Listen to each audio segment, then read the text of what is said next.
It's a Jewish response to hunger, and they have helped national and state level organizing and advocacy work for reducing hunger.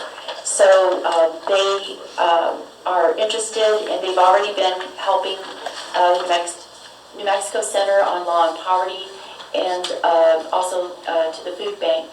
So if we can implement programs like you're trying to on House Memorial 55, and bring other programs together, simplifying SNAP applications for seniors and disabled, like they've done in Pennsylvania. I think all of these things will be great for this council to bring together. So with that, we'll let her exit. Good morning.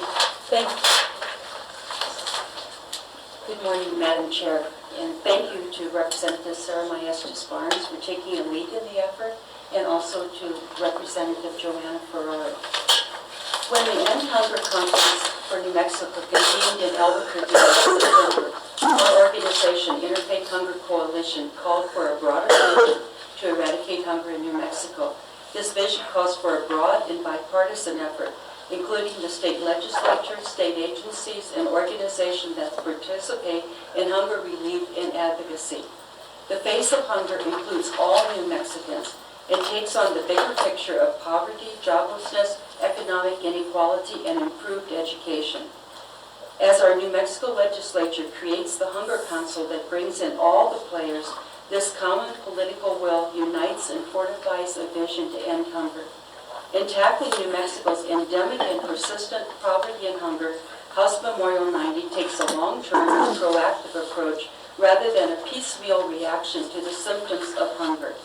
Although there are many public and private programs that address hunger, the communication between these programs seems to be lacking. There is a need for a coordinated, single, statewide plan among policymakers, agencies, organizations to end hunger. For example, poverty and hunger in our rural areas can be prioritized in a cooperative effort. With all of our players coming together, the impact on hunger will be on target and effective both in the near future and over the long term. There are things that unite us. For example, one targeted priority is for our children to be free from hunger and poverty to bring long-term productivity for our economy. Thank you. And with that, we'd be happy to stand for questions unless you, Madam Sheriff, would like to add to the discussion. Thank you. With our main co-sponsor. Thank you. I would like to add a little bit as one of the co-sponsors. For at least 10 years longer, probably 15 at least that I know of, back to when I was Secretary of Aging. We've been dealing with this, and I know it goes back longer, but in trying to bring groups together to address hunger. And there's been various efforts, but whether it was departments or whether it was the food banks or whether it was interfaith and it has, there's not been a good cohesive group that's brought everybody together, including legislators, to address the problem. So I agree with your statement that it's been a bit piecemeal, and we need to make it a priority because we've really done nothing to lift our level of hunger, ease the level of hunger. We've been 49th or 50th on children in hunger, and in the entire state, I focused on seniors, but with kids too, for a long time. And so I applaud the effort and appreciate being able to sign on. We'll go to the audience first. Anyone here in opposition? Anyone in support? Go over here.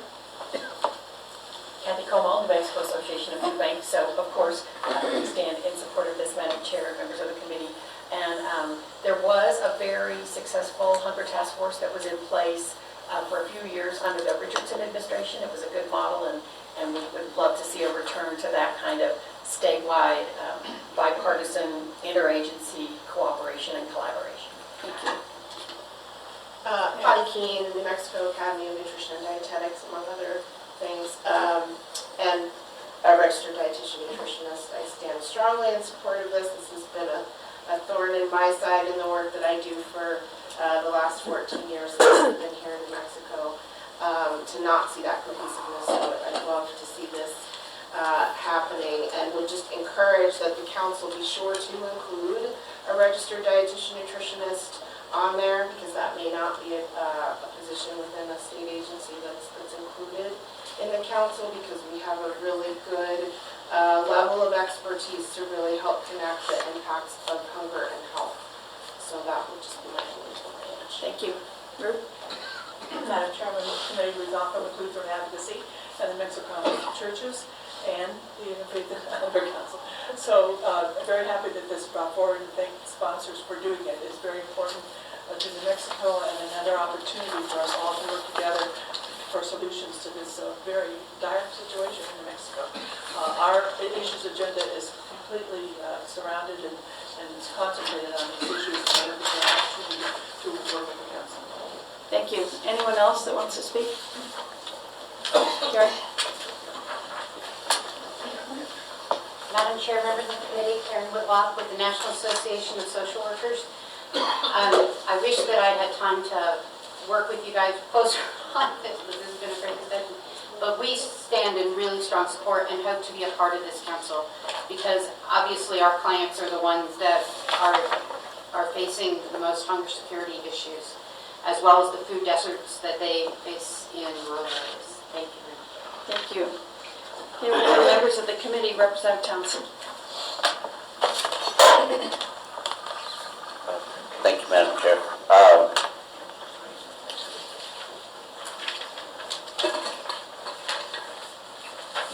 As I read this,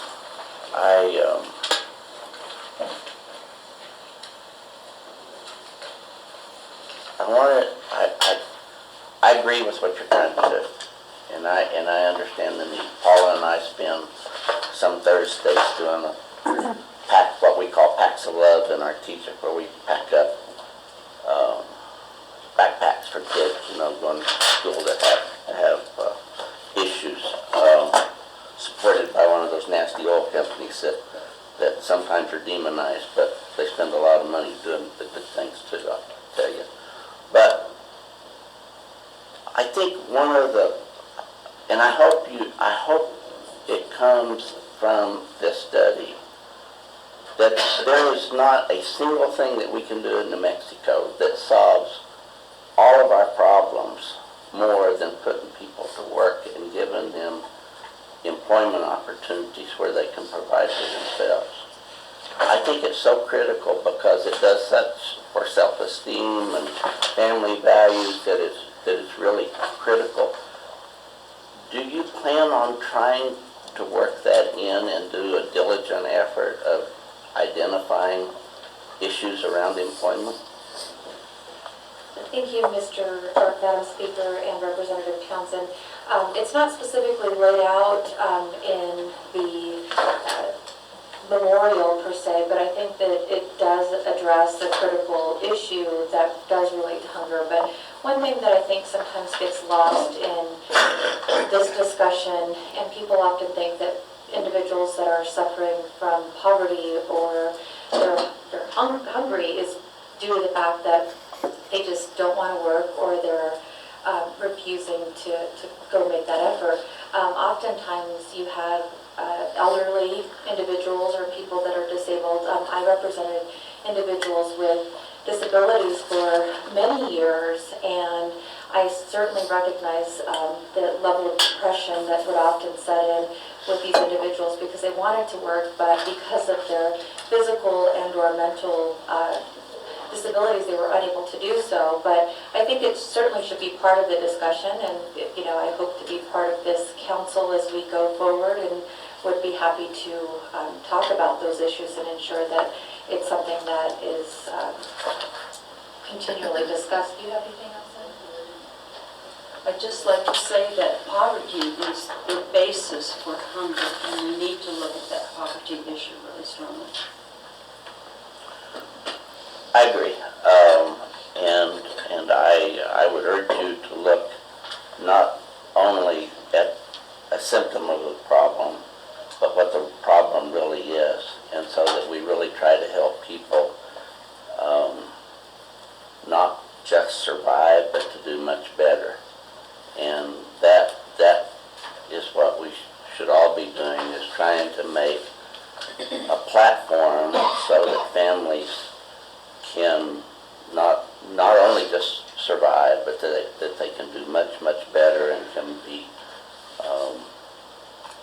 strong members of society. So thank you, Madam Chair. Thank you, Representative. Thank you. Representative Dow. Thank you, Madam Chair, and thank you, representatives, for your presentation and for your effort on this area.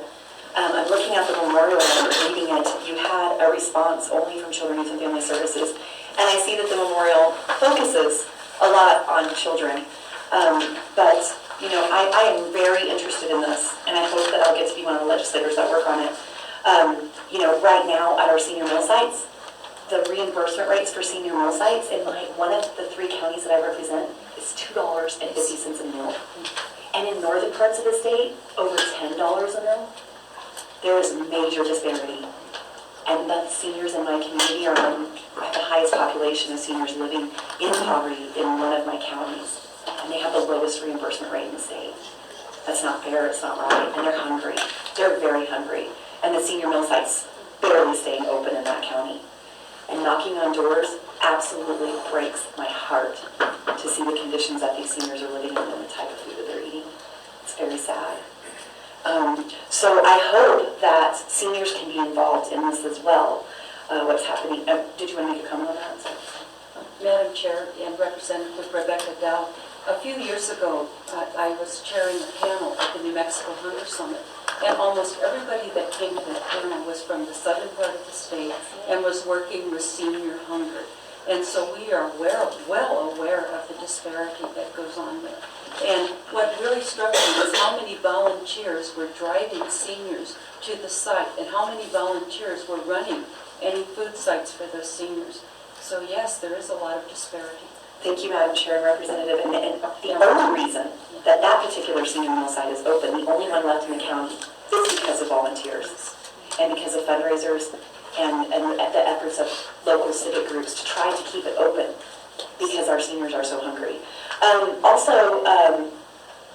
saw the CYFD reply. I'm just thinking this is needed, and I hope that in some of the work that you do and that this passes and that you're able to do this, in the early childhood centers, of which there's 725 that are licensed, they don't have to do the food program, but when they do, they go through the USDA Child and Adult Food Care Program, and families, they get reimbursed based on income, free, reduced, or paid. They're not allowed to charge the families the difference. So we need to look at supplementing the quality of food in those child care centers because they are not allowed to charge the families the difference, and therefore they don't get as much breast food because they're not allowed to participate in farm to school or farm to table either. So the USDA child care centers that are doing New Mexico pre-K and other critical services to typically low-income children are not allowed to participate in farm to table. So I hope you'll look at that. And one of the barriers that I see is also PED in our state is allowed to serve free dinners. But it does require some extra help, and I don't know what districts are choosing to provide those free dinners to families throughout the school year in the summers. But it's there, it's available, we qualify, it's free, it's food, security, and I know it's a burden on the district. So I'd like to know what the burden is and what the barriers are, and why the districts that are eligible are not all participating in serving free dinners. Health and Human Services, it looked like, and maybe this is just the fiscal impact report, it theorizes that the state agencies would be aging and long-term services, health and human services, children, youth, and families, but I hope PED would be there, and I hope the environment department would be there, because they've been throwing out some crazy rules, and I need to commend them for working with us and putting in some nice compromises to the rules, but they need to understand how important it is for food banks and like the gospel mission and people who are distributing food need to have some waivers on some of these permitting and requirements that they have to distribute food. So I hope the environment department would be there. But anyways, I think this is really important, and starting another council sounds like, oh my gosh, we need another council. We heard the other day there's like 6,000 some councils, but this is for one study during 2018 to make a proposal for the next 60-day session. And I think a lot of it needs to be around coordination and parity and really just fairness to where the needs are, not who has the best grant writer or who has the ability to respond or the most powerful legislator, but where the hunger is. So thank you so much for doing this. I appreciate it. Thank you, Representative Thompson. Thank you, Madam Chair, and thank you all for sponsoring this. Just a couple of things that jump out at me. Tribal entities were not included, which I would like to see you add that. And then from what Representative Dow said, perhaps PED, they're obviously a large part of feeding our kids. And then, so I guess I'm just full of suggestions and not questions. But I would like to see a due date for your report and have it reported to the Legislative Health and Human Services Interim Committee so that if there needs to be legislation, that can be taken up by that committee and endorsed by that committee. And then just a little soapbox for me.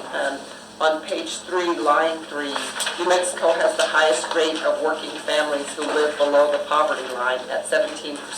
So these are not families who are sitting on their behinds, not working.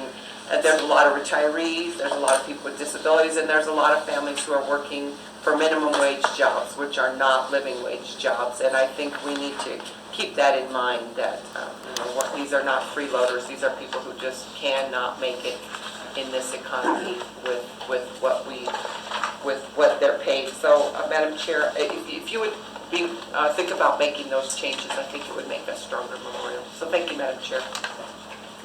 Thank you, Representative Chasey. Thank you, Madam Chair. I wanted to thank the sponsors very much. It reminds me of the debate on the school lunch bill that we had last year, too. That was a really important bill. Thank you for that. And I want to move it to pass when it's appropriate. I'll second it. That's fine. Or you can say. Okay, we have a do pass motion and a second. Any objection to a do pass? Seeing none, you have a do pass. Thank you. Okay.